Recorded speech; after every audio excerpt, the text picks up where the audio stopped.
Salut à tous, ici Bastien, j'espère que tu vas bien. On se retrouve aujourd'hui pour une nouvelle vidéo et on va voir ensemble comment devancer 99% des e-commerçants. Donc je me suis pris quelques petites notes pour être sûr de rien oublier et écoute attentivement cette vidéo parce qu'elle est d'utilité publique. Donc tips numéro 1, c'est quand tu vas faire ton projet e-commerce, c'est de te focus vraiment sur la qualité de ton ou de tes produits, de sélectionner la bonne niche et des produits de bonne qualité. En fait, ça fait tout. Si tu pars dès le début sur un mauvais produit, une mauvaise niche, voilà, tu te jettes dans la gueule du loup et ça va être compliqué. Voilà, le combat, il est déjà perdu d'avance. Donc, c'est primordial de vraiment sélectionner une bonne niche et un bon produit où il y a de la demande et de pas venir, si tu veux, essayer de réinventer la roue, quoi. Vraiment d'aller sur une niche qui brasse chaque année, où ça a été prouvé, il y a eu des études qui ont été faites. Tu te positionnes directement sur une niche qui print de l'argent et d'ailleurs, on va venir apporter des solutions de manière sexy. Hein. La vente, c'est tout simplement de la séduction à nos futurs clients. Ok.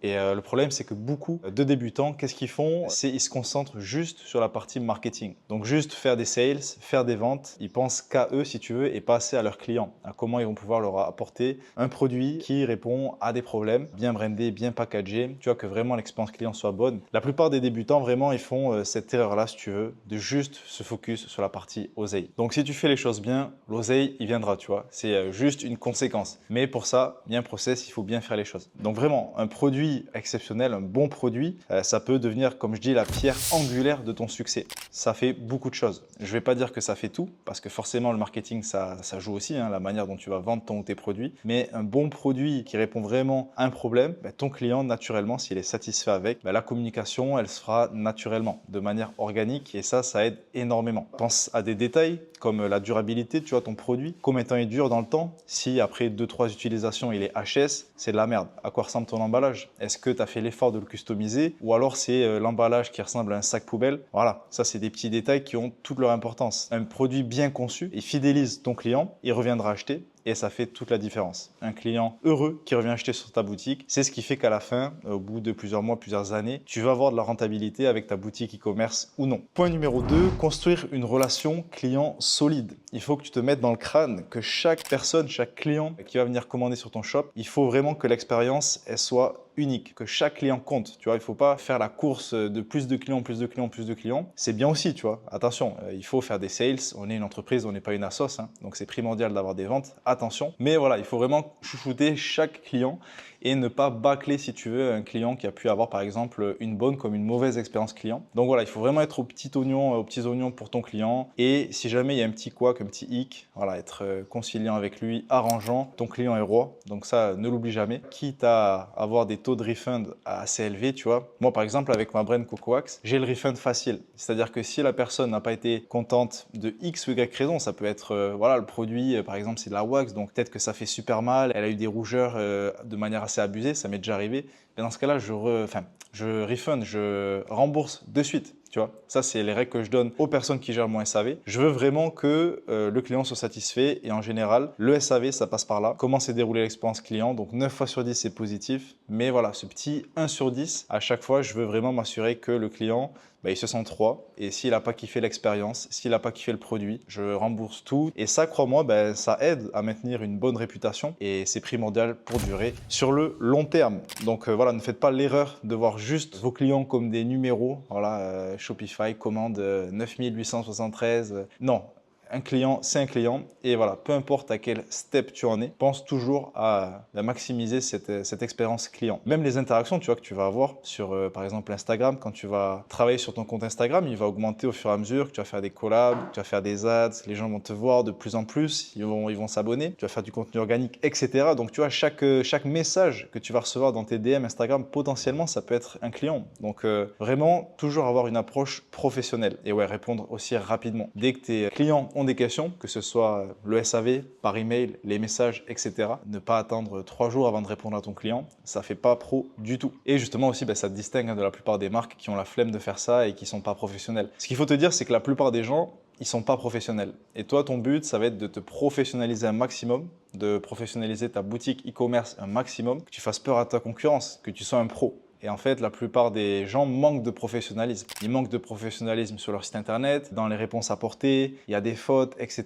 Non, il faut que ce soit carré. Ton Instagram, quand tu viens dessus, à quoi il ressemble? Est-ce que tu as été consistant? Tu vois, c'est plein de petits détails qui font toute la différence et qui te différencient de la plupart des autres marques. Et justement, on y vient sur cet aspect marque. Pour moi, le step numéro 3, ça va être de développer une marque forte. Tu vois, donc dans ton industrie, il faut vraiment que tu sois représenté comme le numéro 1 dans la type de niche, dans le type de produit que tu vas vendre. Ok, le but, c'est vraiment de devenir le numéro 1. Personne ne veut acheter le numéro 3, l'option numéro 4, l'option numéro 5. Non. Tu vois, la concurrence, elle est rude. Il y a sûrement pas mal de brands qui vendent le même produit que toi. Toi, ton but, ça va essayer de te différencier et de vraiment te faire passer comme le spécialiste de ton produit, de ta niche. Et c'est ça qui va faire que tu vas avoir des résultats. La plupart des commerçants, ils se concentrent uniquement sur les ventes à court terme. Mais si tu veux durer, il te faut une vraie identité de marque. Moi, tu vois, quand tu viens par exemple sur mon site CocoAxe, que tu regardes mes réseaux sociaux, voilà, déjà il y a cet univers où c'est rose, où c'est pinky. Donc déjà, une fille, naturellement, elle se sent target par ma marque, naturellement. Parce que la direction artistique, le branding qui a été mis en place, fait qu'une fille, automatiquement, elle s'identifie. Toutes les UGC que j'ai pu prendre, le type de photos, comment je les édite, les descriptions de mes produits, les descriptions sous mes posts Instagram, chaque petit détail fait que, voilà, mon client, il va se sentir, il va s'identifier à ma marque naturellement et du coup, il va connecter beaucoup plus facilement. Et en plus de ça, voilà, comme il y a beaucoup de trust, mon site c'est pas mal humanisé grâce justement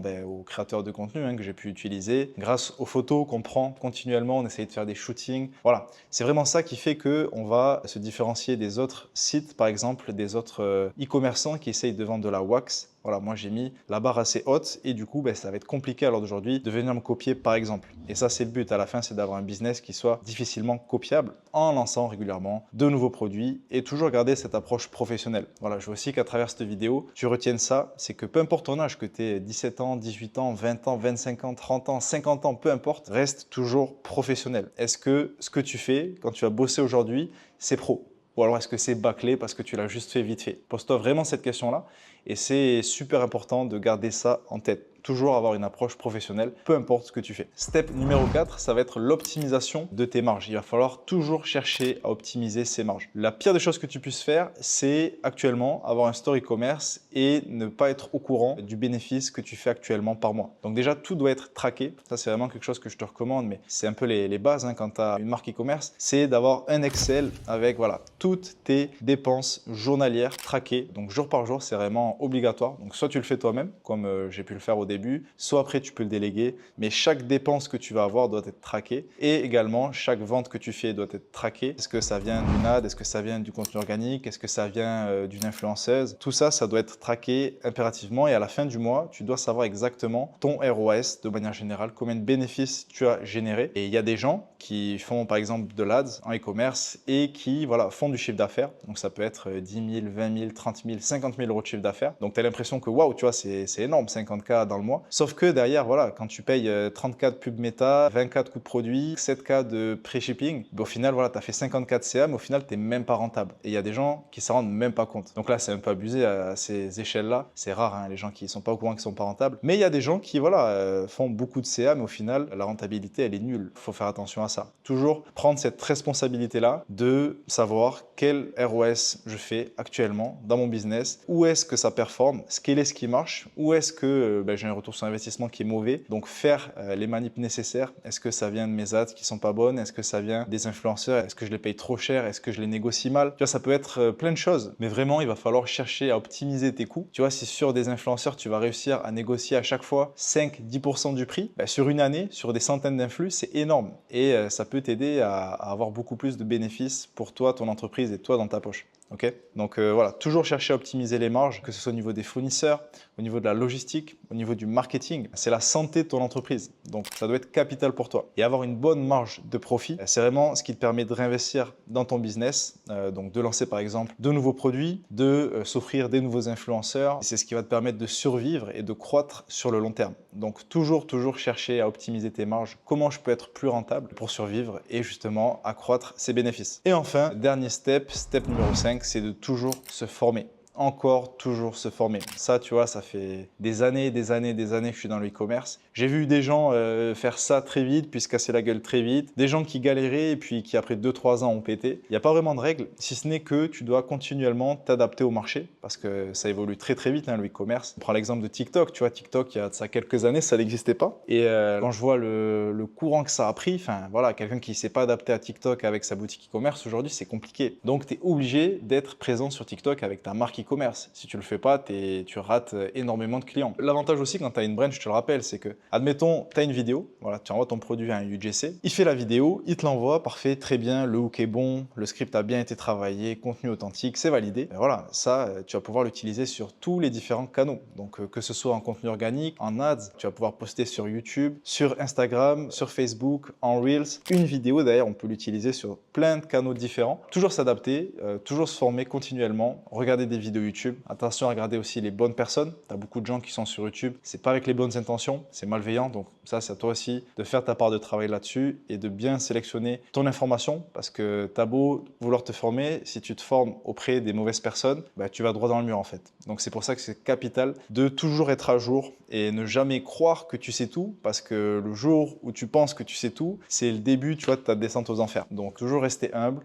Il y a toujours meilleur que toi, toujours des gens qui font plus d'argent que toi. On s'en fout. L'essentiel, c'est vraiment que toi, que tu sois à jour, que tu sois update et que voilà, tu sois toujours assez humble pour toujours apprendre. Et même quand tu fais des chiffres, même voilà, quand tu as beaucoup d'argent, on s'en fout en fait, mec. C'est pas ça qui importe. Il faut vraiment mettre ça de côté, mettre son ego de côté et se dire que, ok, il faut faire des mises à jour, des updates très régulièrement, toutes les semaines, tous les mois. Ok, ce mois-ci, qu'est-ce qu'il y a eu de nouveau? Tac, tac, tac. Comment s'adapter avec notre entreprise? Ok, il y a cette entreprise, par exemple, qui est précurseur, qui a lancé ça, c'est en train de marcher. On va essayer, tu vois, une piste dans ce style-là aussi, nous aussi. Donc vraiment, être dans l'air du temps et se former. Et ceux qui réussissent sont ceux qui continuent d'apprendre et de tester. Ça, je l'ai vu. Donc toujours tester. Il y a plein de gens qui me demandent aussi, ouais, Bastien, est-ce que tu penses que ça marcherait? Est-ce que ce projet-là, est-ce que ce produit, ça marcherait? Et je peux pas te répondre oui ou non, tu vois. Il n'y a pas de secret. Enfin, si tu as envie de faire quelque chose, fais-le test, tu vois. Si tu écoutes juste l'avis d'une personne qui va te dire oui ou non, il n'y a rien de pire, tu vois. Donc franchement, fais.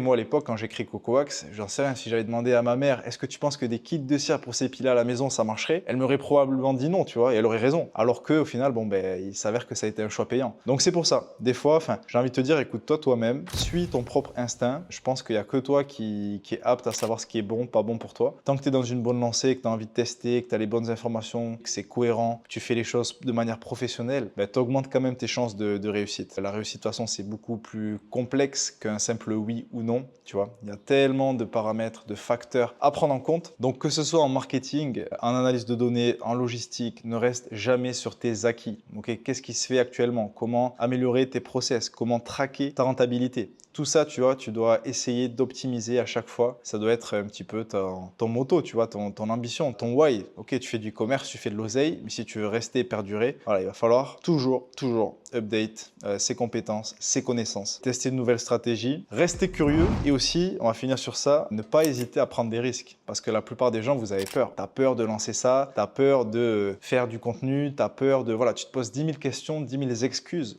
Et en fait, c'est ça hein, qui fait que la plupart des gens aussi ne réussissent pas. C'est que la plupart des gens sont bourrés d'excuses. Pourquoi ils font pas quelque chose? Ouais, j'ai pas fait parce que si, parce que ça. Et la plupart des gens sont soft, ils sont trop mous, ils sont pas assez agressifs. Le succès, en fait, c'est ça. Il faut aller lever des barrières, il faut péter des murs, il faut être vif, faut y aller, il faut tester rapidement. Sinon, il y aura un autre mec beaucoup plus déter que toi. Il peut avoir même 10, 15, 20 ans de moins. C'est un petit jeune de 17, 18 ans, je l'ai vu, qui a beaucoup plus la dalle que toi, qui teste, qui est beaucoup plus actif, tu vois, qui est en mouvement et qui du coup a des résultats alors que toi, t'as beau être plus intelligent, peut-être plus smart, c'est ça qui est ouf. Au final, tu n'as pas de résultat. Pourquoi? Parce que tu n'es pas actif, tu te poses trop de questions et tu n'agis pas assez. C'était mes conseils à mes yeux. Voilà, si tu appliques tout ça, tu as, à mon avis, toutes tes chances de réussir dans l'e-commerce et de devancer la plupart des e-commerçants. J'espère que cette vidéo t'a plu. Si c'est le cas, n'hésite pas à me le faire savoir dans les commentaires. Je reste disponible pour répondre à tous tes commentaires. Donc n'hésite pas, un petit pouce bleu. Merci pour la force. D'ici là, prends soin de toi. C'était Bastien et je te dis à bientôt pour une prochaine vidéo.